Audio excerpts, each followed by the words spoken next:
Google Photos is the most advanced gallery app, and in this video, we'll see how to use it on the iPhone.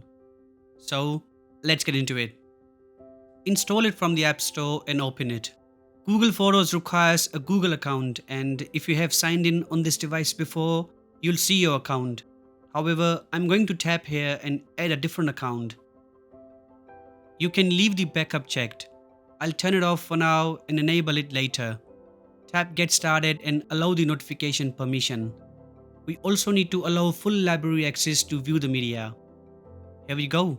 You'll see photos from your device and the cloud. When you scroll, a small handle will appear on the right. This will take you to your old photos quickly. Tap on a media to preview it. We can zoom in and out by pinching on the screen. This is the share button to share this photo. Google Photos also has some great editing features that we'll cover later. Then Lens is to search for this photo online. Let me open a different image. Tap in here will find the things in the photo and show similar on the internet. It comes in handy while searching for products online. You see this icon?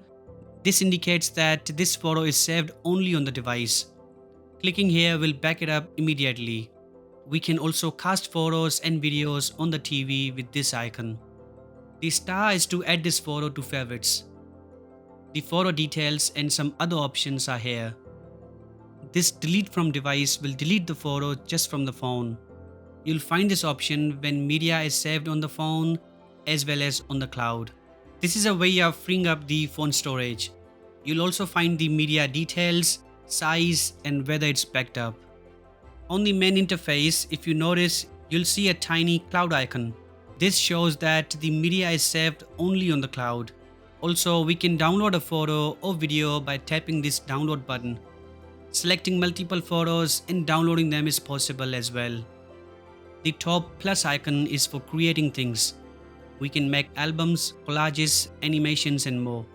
Each feature has different options, so we won't cover them all, but those are here if you ever want to create something. This is the sharing section. We can create shared albums and share this account with our partner. You'll also find your shared links if you want to delete them. On the top are memories. We don't have much here, so let me switch to my main account.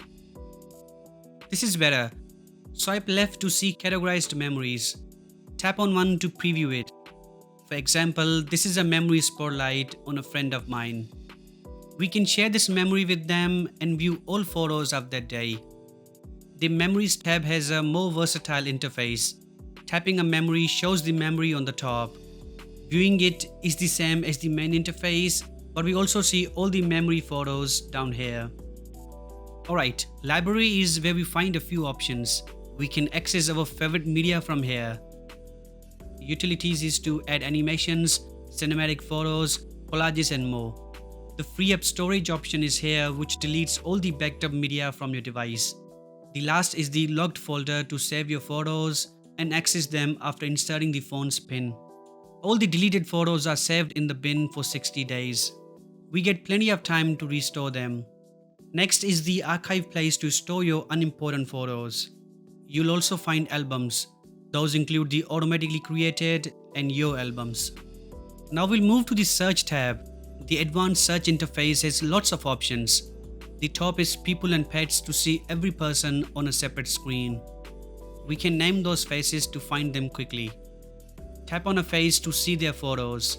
To name it, click here and type. On the top, you'll see filters.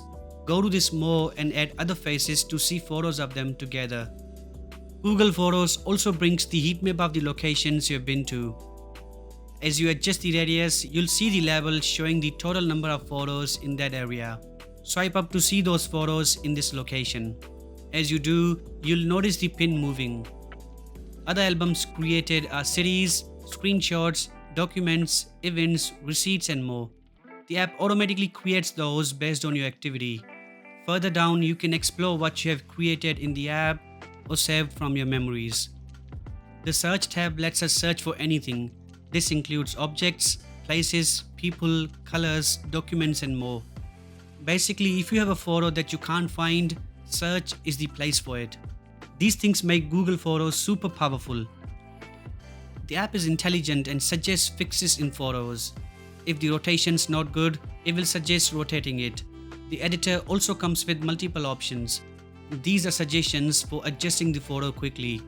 We can also crop and rotate it. Colors and filters are next. You'll notice that some of the tools are blue. This indicates that this edit is applied to the photo. The video editor has almost the same options with a couple of additional tools. Before we go, let's talk about cloud backup. Tap your profile icon. You'll find the backup option. If you don't, go to settings. Here, tap backup. Enable it to see the options. Please keep in mind that your first backup will backup all the media.